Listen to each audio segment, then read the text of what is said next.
Thank you.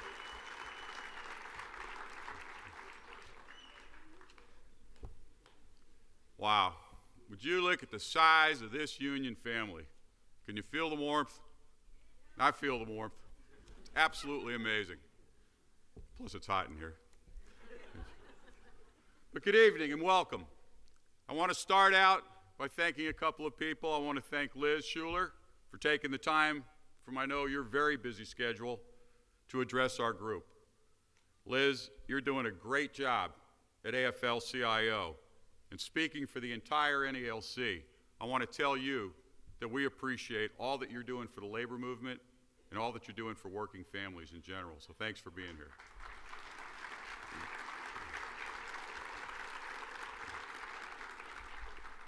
Bill, I got to thank you for, staying up late. It's almost 7 o'clock.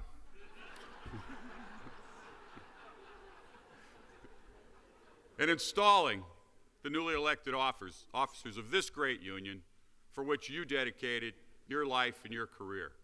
And on behalf of all of us, it means a whole lot to us to have you here to swear us in, so thank you.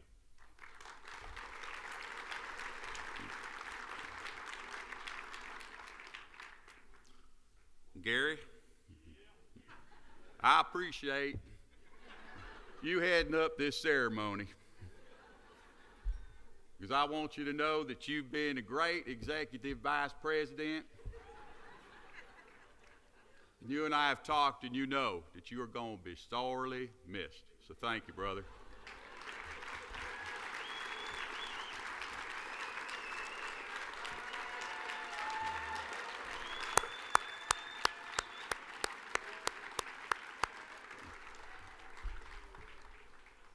Now, once again, as fate would have it, due to a bit of a sore throat, I was unable to sing the national anthem. And so, Mike, I want to thank you for filling in. You did a great job. That was beautiful. And my good friend, Matty Rose, thanks for leading the pledge to our nation. He and I have been practicing for months, and I think we both know it by heart now. Appreciate it, Matt.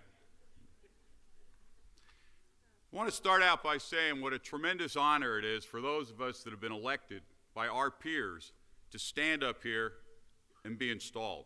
I think I speak for everybody.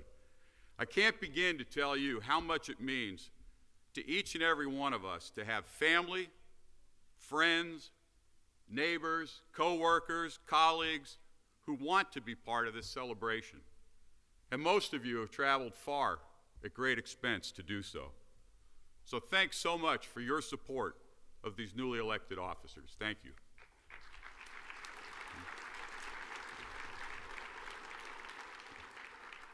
On a personal note, I'm very fortunate to look out and see my wife and my children, and thank you for sharing me with this great union family. My sisters, my nephews, my nieces, my in-laws, my outlaws, my friends, my neighbors, my co-workers, my colleagues. But I'm proud to say that the one person who isn't here is the person that wanted to be here the most.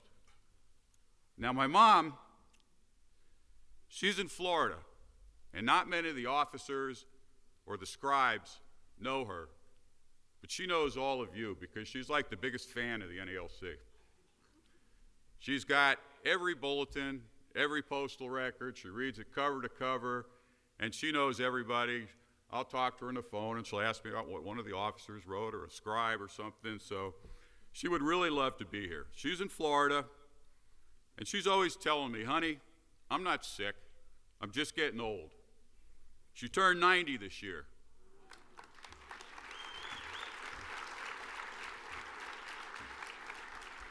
And she's doing great.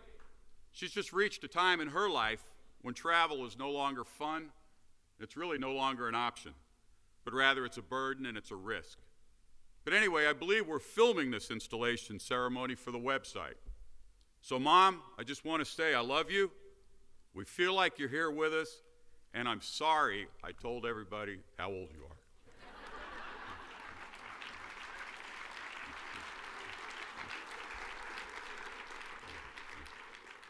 So I'll be doing a lot of hi moms during this, okay? Now tonight we can celebrate the installation of the new leadership of this great union. But we also have to brace ourselves for the challenges that lie ahead. For make no mistake about it, the future of our profession, and indeed in profound ways the future of this country, is at stake.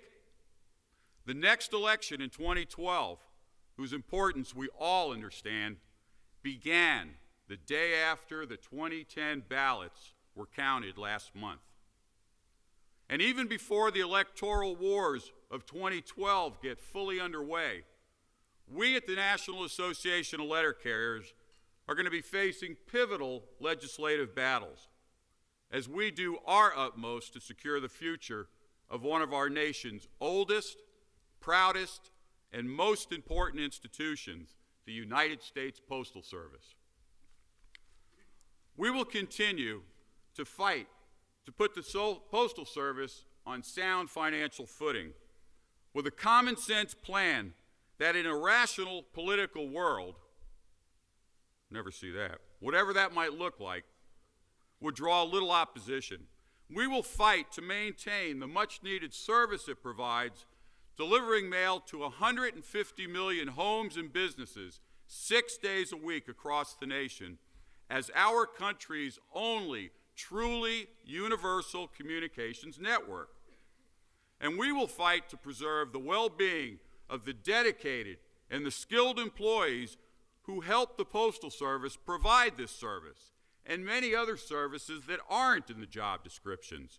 Employees who for 6 years running have been deemed by the American people to be the most trusted workforce in the entire federal government.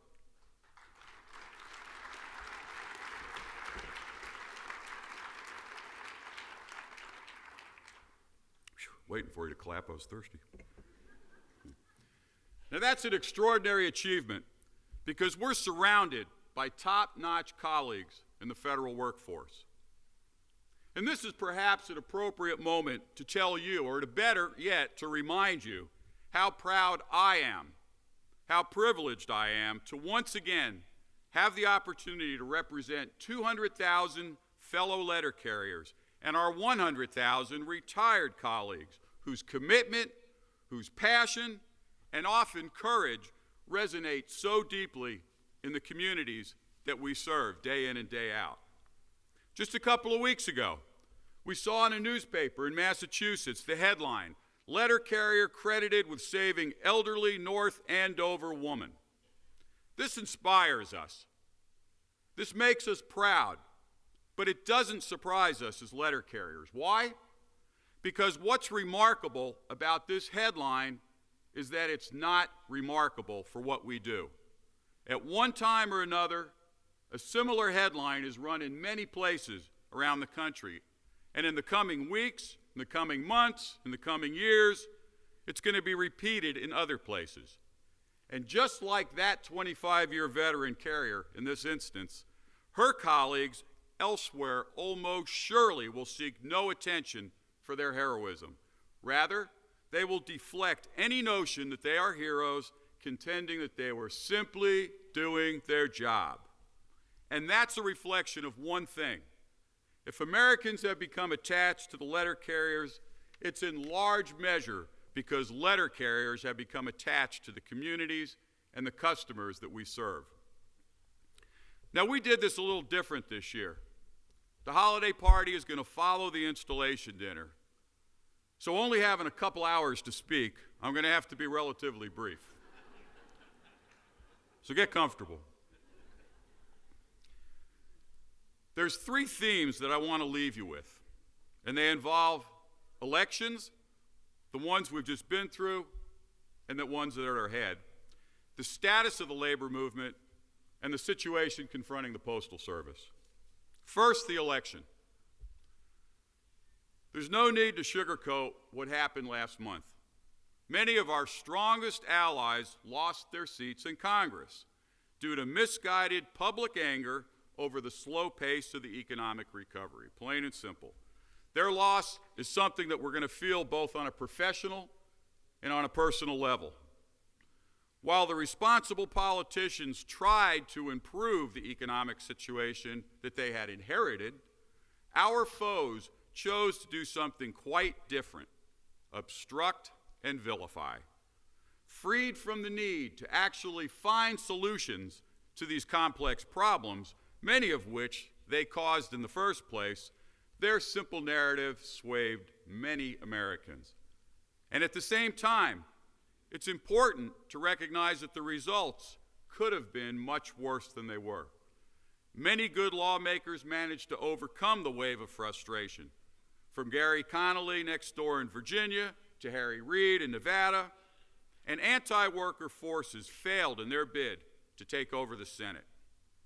It's clear that without the tireless efforts of the labor movement, including hundreds of NALC volunteers, the results would have been worse. They would have been far worse.